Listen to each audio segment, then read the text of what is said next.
All right, Aftershocks, Tremors, we are back once again, guys and gals, to feature some of the best underground and independent hard rock and metal bands across the globe.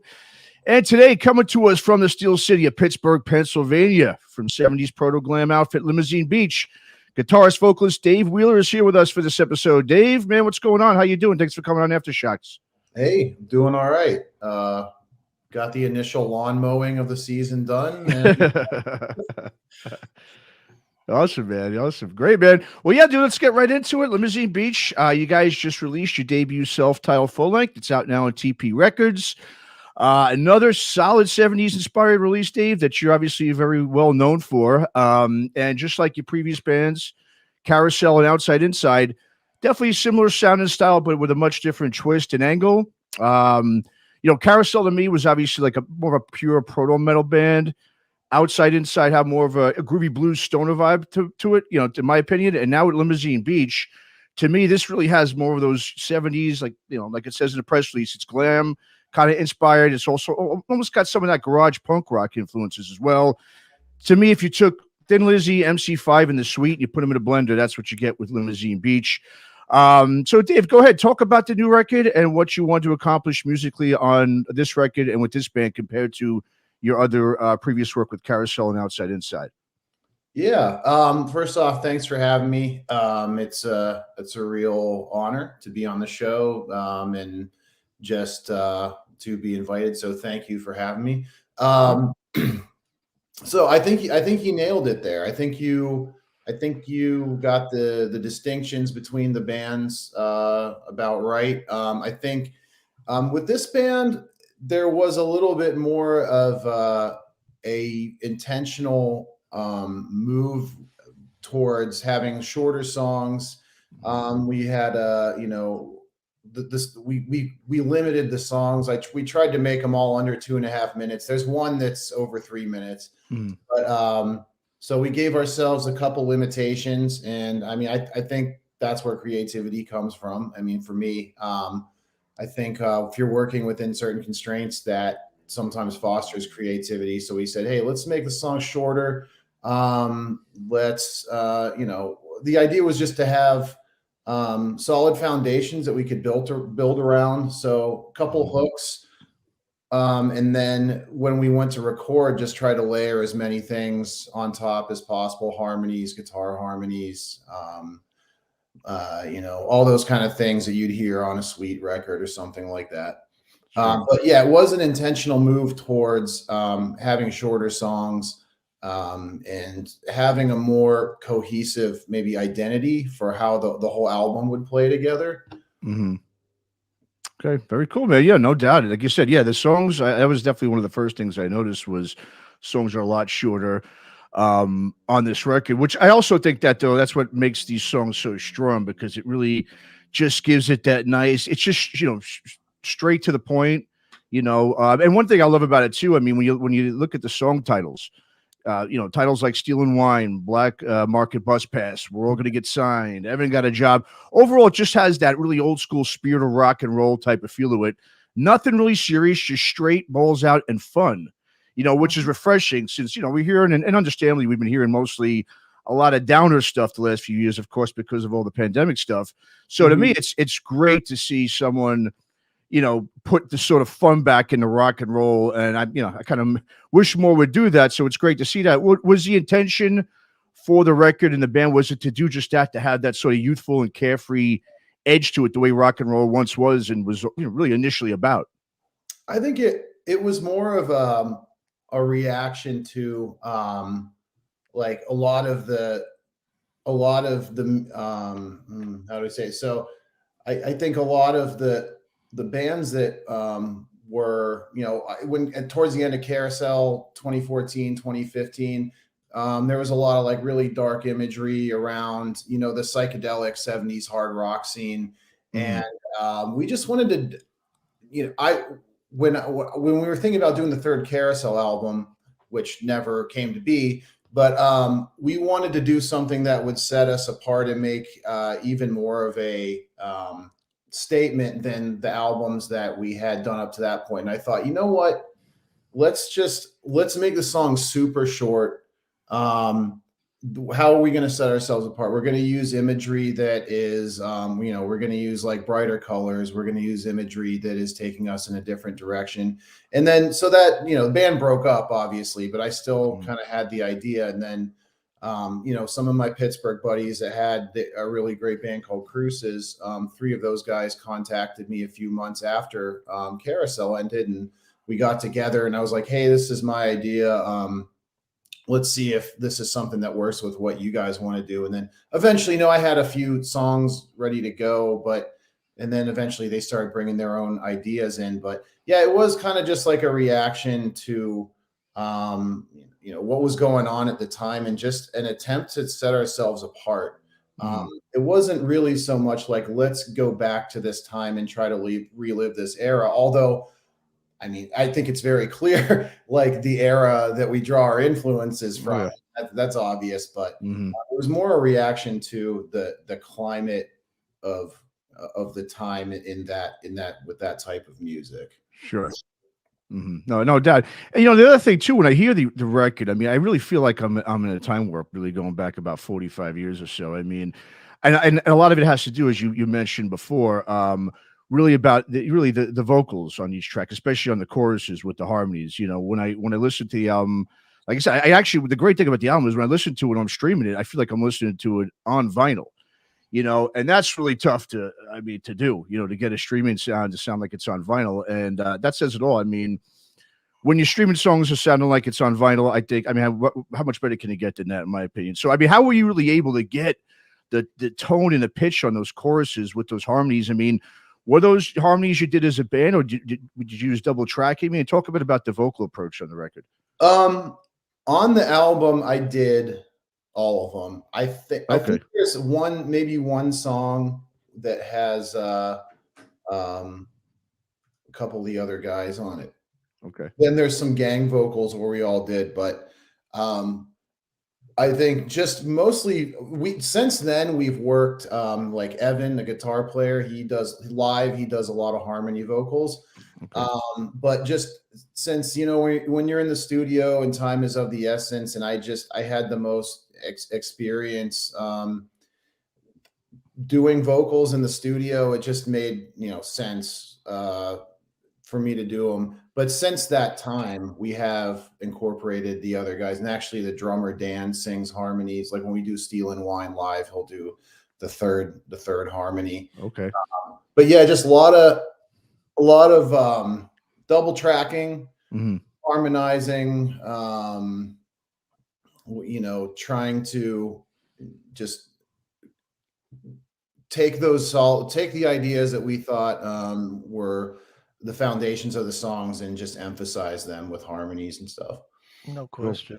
Yeah. Well, Dave, I spend a good amount of time in Pittsburgh because I have a business there. And from what I know, I don't live there, so correct me on this, but there are 2 dominant musical rock metal styles out there. It's the hair metal throwback people, and it's the punk hardcore thing, like the Screaming Crow Records type crowd, the Cheats and bands like that. It's funny you mentioned them because I'm acquaintances with Todd from the Cheats, and sure. Actually, my wife is from Switzerland, and she's friends with guys in a band called the Bitch Queens. They did a U.S. tour, and they went out with the Cheats. So I spent a week on the road with him. But he's kind of a legend around here, sure. Todd, because his background. Absolutely. I didn't mean to cut you off there. No, it's fine. Well, I guess my question is, I don't know that there's a scene there for what you do. So, is there? And if there is, where is it? Where do people play? Who do you play with? There's not really a scene, anywhere for what we do. Sure. I think it's I think there's kind of there's some bands across the country that are kind of scattered across that I feel like I kind of bond with. We're working on setting up some shows with a band from from Asheville called Rocky Mountain Roller, that, you know, features a former member of Lecherous Gaze. And so there were some West Coast bands that maybe I felt like Lecherous Gaze. They're now no longer a band, but I guess there were some West Coast bands. Donova is a band, although, you know, taking it and running with the riff rock thing in a completely different direction. The Shrine too. Shrine's another band I think you guys gotta. Yeah. But you know, here, yeah, I mean, there's not really another band doing exactly what we do. Like I said, the other guys in the band had a band called Cruces, CRUCES, and they were a really great kind of, you know, they reminded me a lot of like Graveyard or something like that. Like the Scandinavian, like 70s influenced rock, a little more on the psychedelic side of things. But I mean, you know, we just do bills where there's like a line you can draw through all the bands, even though the bands don't sound anything similar. My wife has a band called Tiny Wars that does some like a power pop type of like late 70s punk, early 80s power pop type of thing. And it's like, even though we don't sound alike, it makes sense. It's like fun music. Sure. One band that I love is not from Pittsburgh, is called Brower from New York. I don't know if you've ever listened to any of their records, but it's got that like 70s glam thing going on, but like really well written songs. So I mean, I think that's a positive thing when you have some bands that have a similar sensibility, but none of them are like, you know, sounding too much like each other. I think that's a good thing. But yeah, the hardcore scene here in Pittsburgh there's always a really healthy like punk hardcore scene. Sure.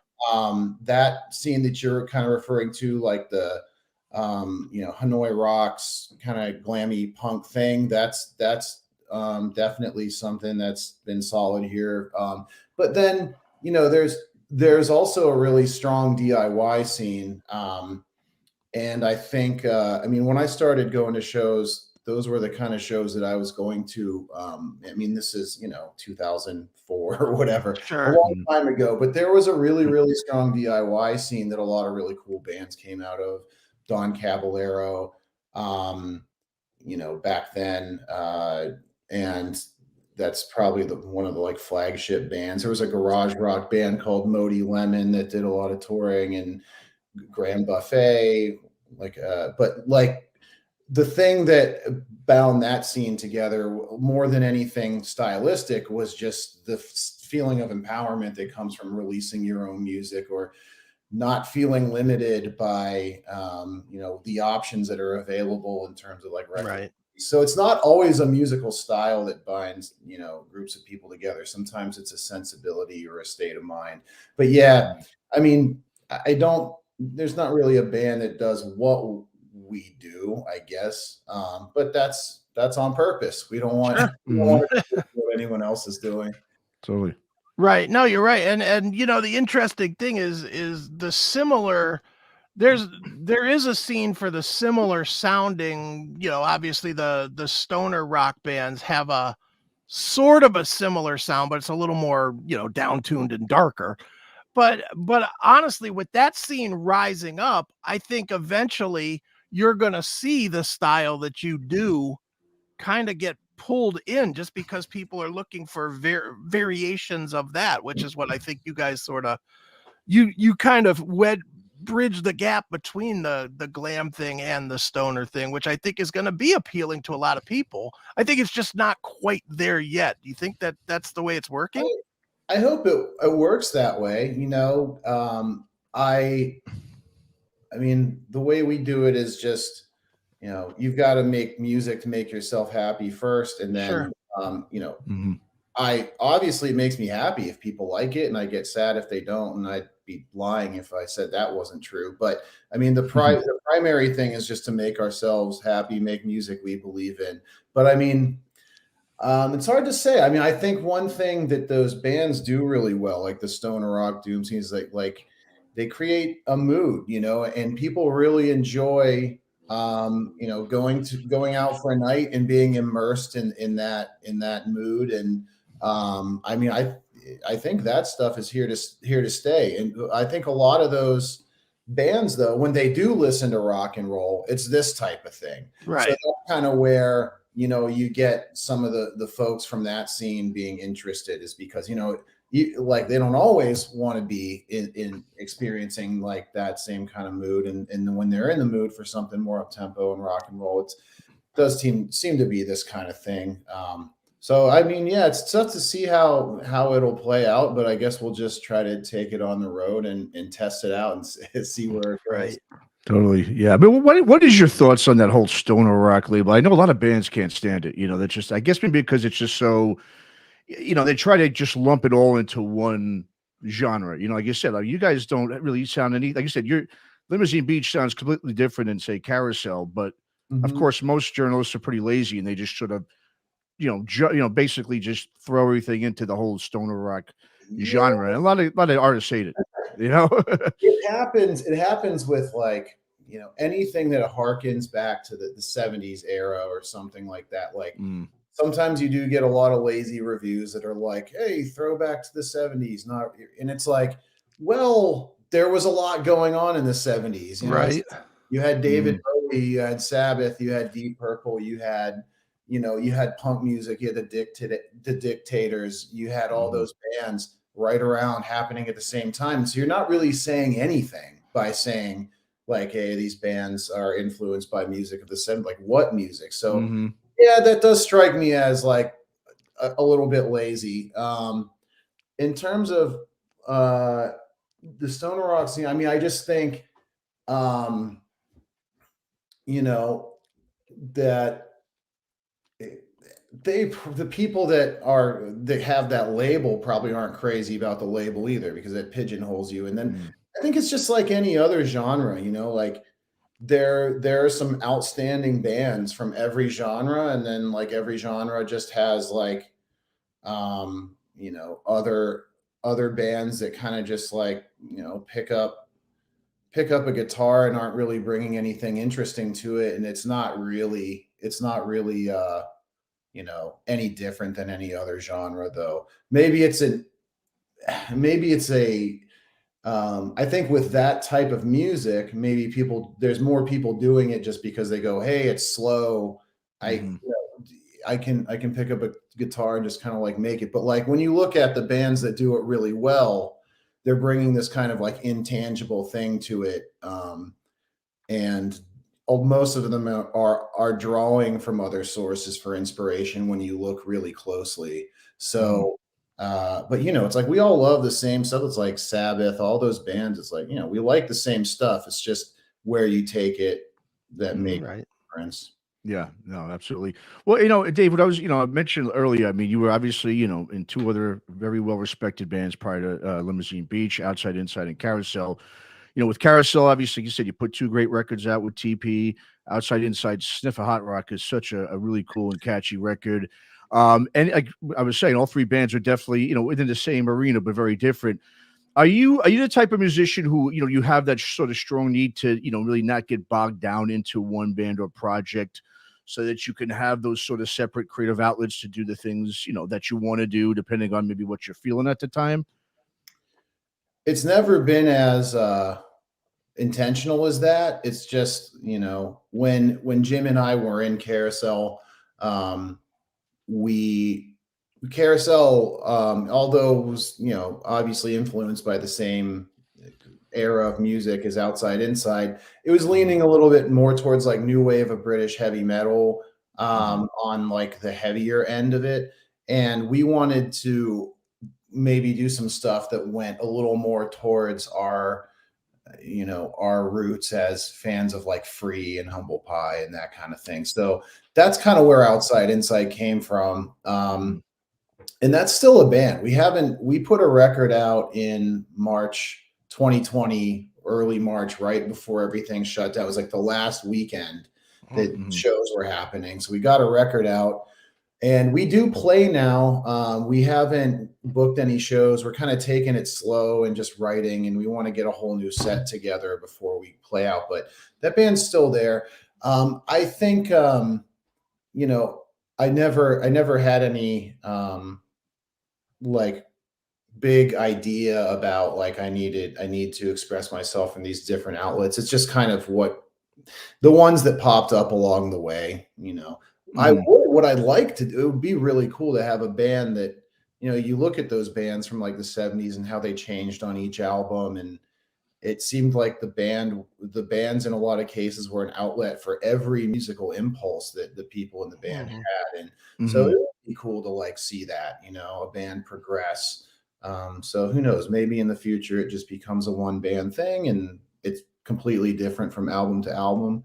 We're actually talking about, you know, what we want to do on the next Limousine Beach album. It doesn't it and it's probably going to be a lot different than the first one. Mhm. Well, do you think a lot of the listeners these days, it seems like it's almost like you have to sort of have those separate bands. A lot of listeners, music listeners these days, especially rock fans, it's like if you are a band, say for instance, if Limousine Beach, if you guys go ahead and maybe completely change, not completely change, but alter your sound a little bit on your next record, people might be like, this isn't Limousine Beach. So in a way, a lot of musicians almost have to now have these separate, projects and bands in order to do what they want to do instead of just putting it under one banner, under one band. Because a lot of, I think because there's just so much out there now, the market's so, saturated, Yeah. that it's hard to do that when, like you said, in the past, yeah, bands could just continue to progress and play different types of, sounds within the genre with one outfit, where now it's like you almost need multiple outlets to do that in a way. Well, I think there are some benefits to having a certain amount of anonymity as Yeah, we have true. True. household names. Mhm. And I mean, I don't think there would be any pressure from, you know, TP to be like, hey, make the same album again. You know, they're always very, you know, hands off when it comes to the creative side of it. Mhm. Um, you know, I guess I'm reminded of Rush, you know, in the documentary where Paul, like what Alex Lifeson's talking about playing the early mixes of Caress of Steel for Paul Stanley, and he just, you know, and then he just didn't understand it, and the Mhm. label didn't understand what they were doing, and there was a lot of pressure for that. But you know, they went ahead and made 2112. So I think again, like you just, I'm only interested in making music that I believe in. If there is some like external pressure to do the same thing, I mean, that's real, but I mean, you can just ignore that, you know. Mhm. Right. Yeah. Who cares? Right. Nice. Well, Dave, I'm curious just because I have not seen the band yet, but since we're talking a lot about the influence from the 70s styled bands, is the live experience a completely different, maybe not completely because the music's similar, the same, the way it's presented, but is it a different experience from the record? And I'll point to like David Bowie as an example. Bowie had those, you knew the songs, but when you saw him live, it really gave a whole different aura to what he was doing. Are you guys in that similar vein, sort of? Um, I mean, I think so. What we try to do with the set is say, you know, you got your songs, Hmm. and you have an opportunity live to communicate, to add this other aspect to how it's being communicated. Sure. So what we tried to do is take the songs and think about how, like, what's the kind of experience we want people to have when they're listening to this. And we want the songs to like hit like this, like, you know, in my mind, when I thought about the track listing for the album, um, I had in mind like the SOD album, where you Mm. listen to it and it's like all the songs are like a minute and a half or less. And it's Mhm. like, Right. obviously it's a different style of music. But Mm. so the idea is to kind of like exaggerate that live. So we have as few breaks between songs as possible. We've worked out transitions. There's only like one or two, you know, two or three places. It's a 13 song set. So there's like two or three places in the set where there's a break and, you know, something is said. A lot of that stuff is actually worked into a song while like there's music playing. So we did try to compose a set that is, you know, it's individual songs, but it's one cohesive thing in and of itself. So you got the individual songs, and then you have the entire set, and those are two different experiences. So and there's no breathing fire, hey, I'm not opposed to any of this. We'll see how it develops now that we're playing some more shows. But I think the thing is just to go out, play the songs as energetically as possible, and have a set composed that communicates the overall feel that we want to get across live, instead of, I think for our songs, it would take the wind out of it to take 30, 40 seconds in between songs, like wander around aimlessly, tuning, staring at each other. So we've tried to really work out those kinks and rehearse through them at the practice space, so that, when we get on stage, we're ready to go. Very good, man. Well, obviously the new release is called Limousine Beach, as it is also the name of the band. And Dave, where should we send people to keep up with you guys, tour dates, get the record, all that good stuff? Our Facebook page, Limousine Beach, Instagram, limobeach.pgh.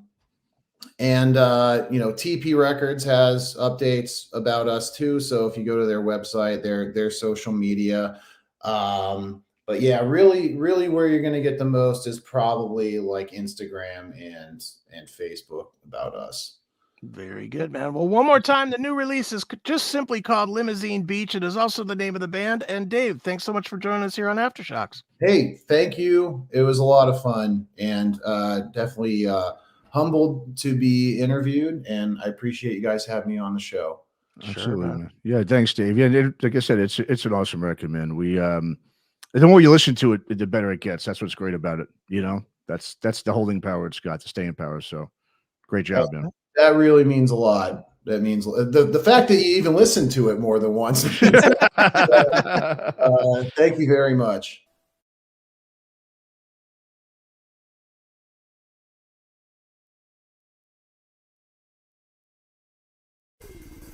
When it's time to rock, it's time to tune in to Crash Course Radio.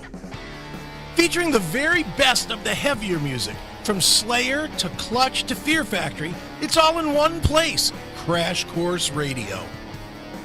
To tune in to Crash Course Radio, simply visit www.cmsradio.net. You can also tune in on the CMS Network app by opening the app, clicking the musical notes at the top right corner, and selecting Crash Course Radio from our stations. All the best heavy music is there, so you should be too. Ditch the commercial radio and make Crash Course Radio your everyday station.